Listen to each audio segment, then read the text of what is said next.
Luoyang, 249 AD. In the eyes of the public, I am already a dead man, or rather an expired file awaiting automatic system reclamation. I am 70 years old. In this Three Kingdoms era, where the average life expectancy is barely 40, I have been overclocking for far too long. Cao Cao, Cao Pi, Cao Rui, those who once held the root access to the system have all burned out due to CPU overheating. They chased computational speed and real-time control so relentlessly that they eventually died within the grand code they wrote. Yet I remain. Qiao Shuang sent Li Shen to visit me. Nominally a gesture of concern, it was actually a system vulnerability scan. He needed to see with his own eyes if the Sima Yi program had truly been moved to the recycle bin. So I showed him a total crash. I let the maid feed me porridge, purposefully allowing it to spill from the corners of my mouth, drenching my exquisite silk robes. My breathing frequency was precision engineered, 12 breaths per minute, the hallmark of a terminal patient. When I spoke, I relaxed my vocal cords to produce a raspy sound, like wind blowing through withered leaves. Li Sheng asked, "Grand Tutor, are you going to Bingzhou to be the governor?" I replied deliberately, "You are going to Benzhou. Bingzhou is in the north. It's so far." This wasn't senility, it was data noise. I flooded his input buffer with meaningless junk information, causing his scanner to overflow.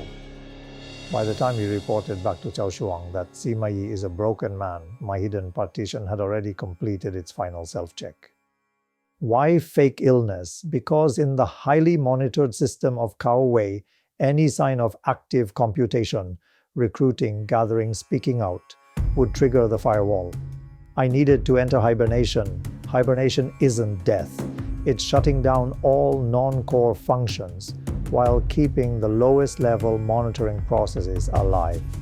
When a program consumes zero CPU resources and generates no network traffic, it becomes invisible to the opponent. I use this invisibility to compile the code for 3,000 Death Warriors right under Cao Shuang's nose. This operation is a textbook APT, Advanced Persistent Threat Attack. I don't rush the assault. I lurk within the system for 10-20 years. I appear more harmless than anyone. I even helped the Cao family defeat Zhuge Liang, building system credit. Just as Cao Shuang fully trusted that this old hard drive would never spin again, I had already planted a lethal logic bomb deep within the kernel. They thought I was too old to even hold a ball. In reality, I was just counting the frequency of their heartbeats, waiting for the exact second they would be at their weakest. The world thought I was waiting to die. In truth, I was performing a massive offline system backup. Cao Shuang thought that by controlling the Luoyang Forbidden Army, he held the highest authority. He was wrong. He only held the power of the front-end display. The force that truly determines whether a system can run is the physical drivers hidden at the bottom. Our history says I had 3,000 Death Warriors, but think, in a densely populated capital, how do you hide 3,000 fully armed combat units without being detected? This was my proudest achievement, data obfuscation. These 3,000 were not soldiers in their daily lives. They were porters at the city gates, vendors in the markets, grooms in noble estates, even servants in Cao Shuang's own mansion. In a system scan, their tags read, "Passive data, ordinary citizens."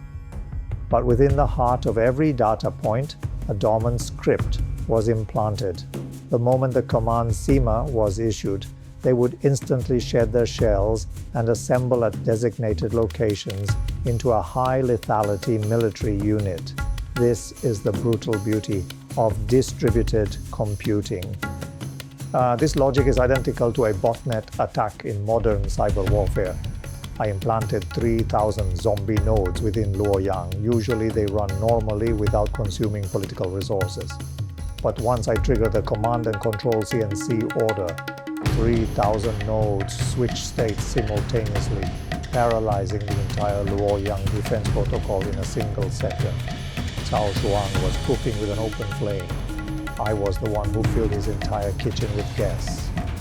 On the day of the Gaoping Tomb Incident, Cao Shuang took the emperor out of the city for ancestral rites. He thought he had taken the root access, the emperor, with him.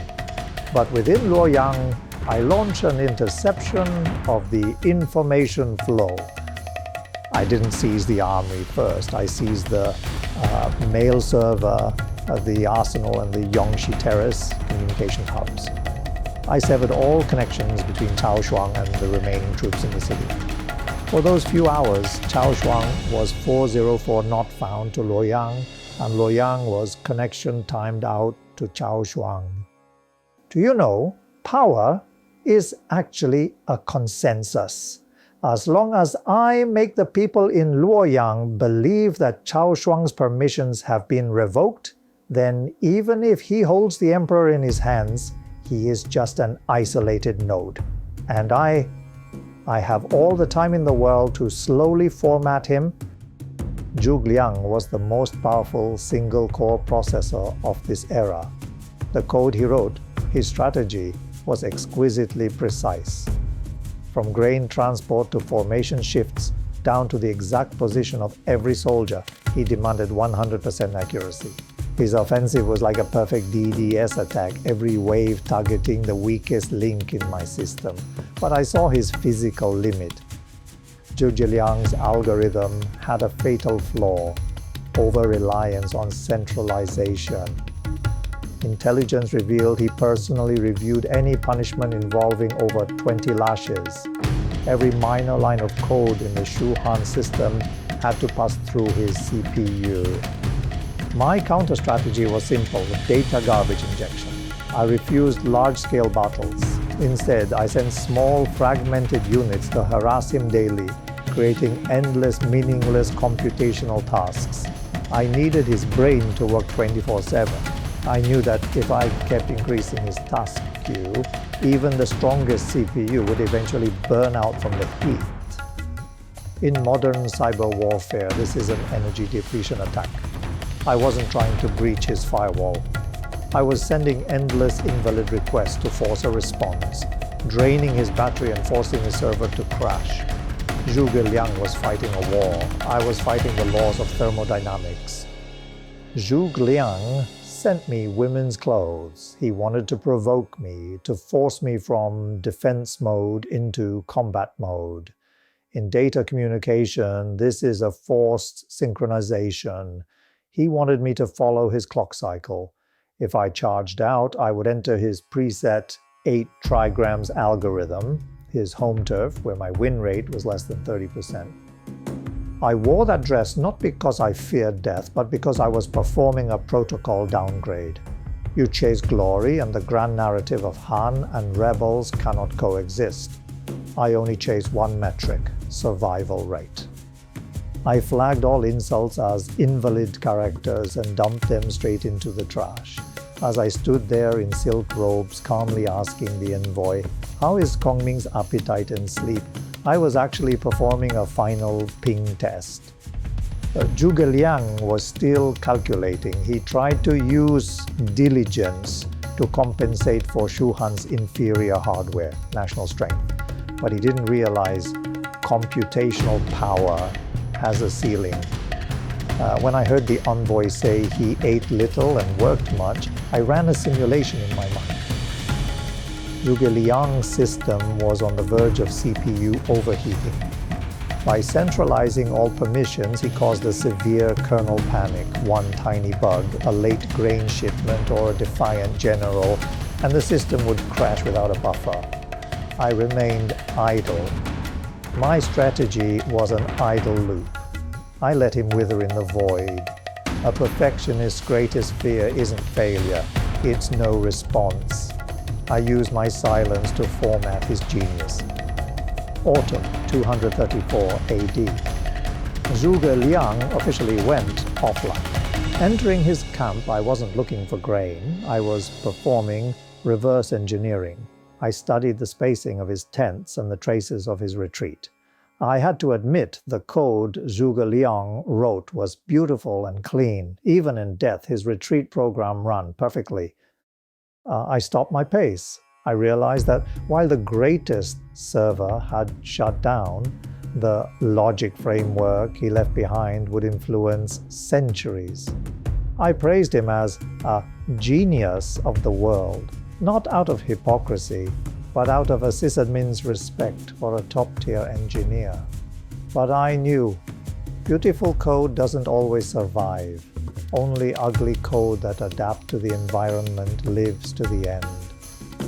As long as Zhuge Liang remained a threat, the way government had to grant me the highest kernel permissions, military command, I needed this external threat to maintain my status as super admin.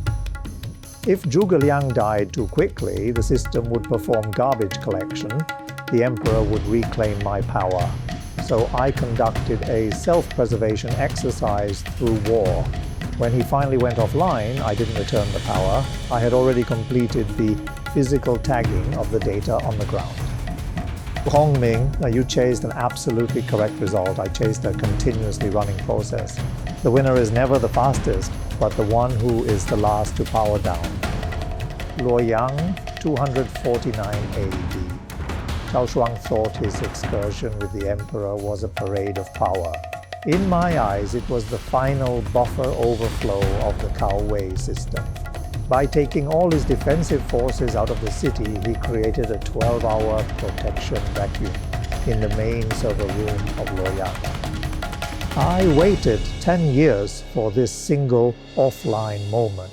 The second Cao Shuang left the walls of Luoyang, he lost direct control over the physical infrastructure. I rose from my bed. No more porridge, no more gasping for air. I loaded the Death Warrior code I had stored for a decade all at once. 3,000 men emerged from every capillary of the city.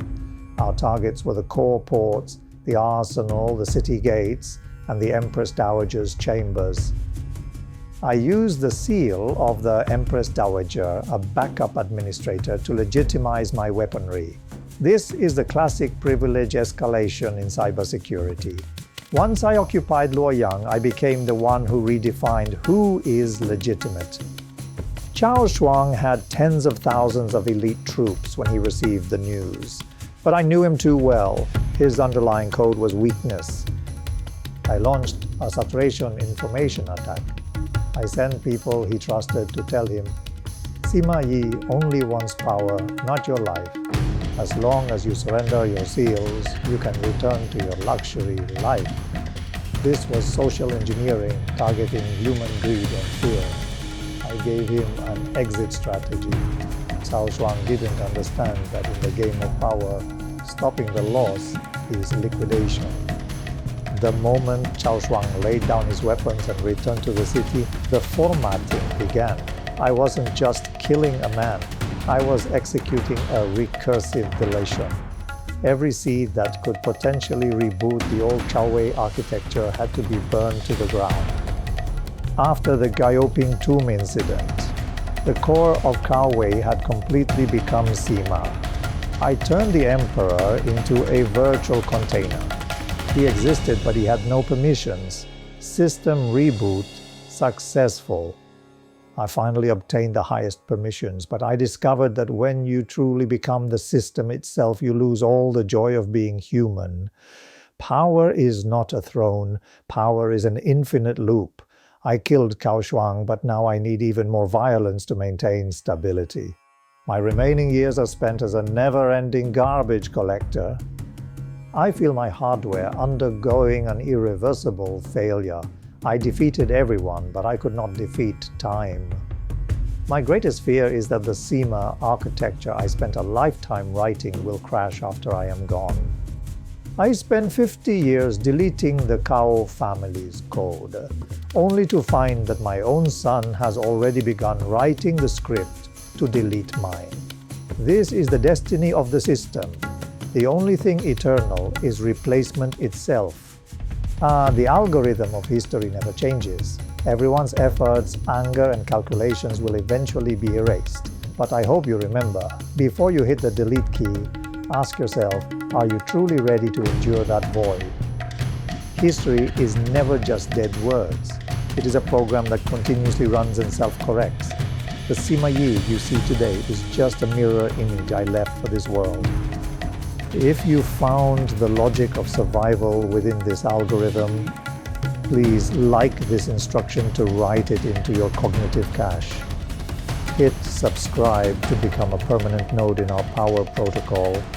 And finally, share this data with more souls who are still calculating within the mist.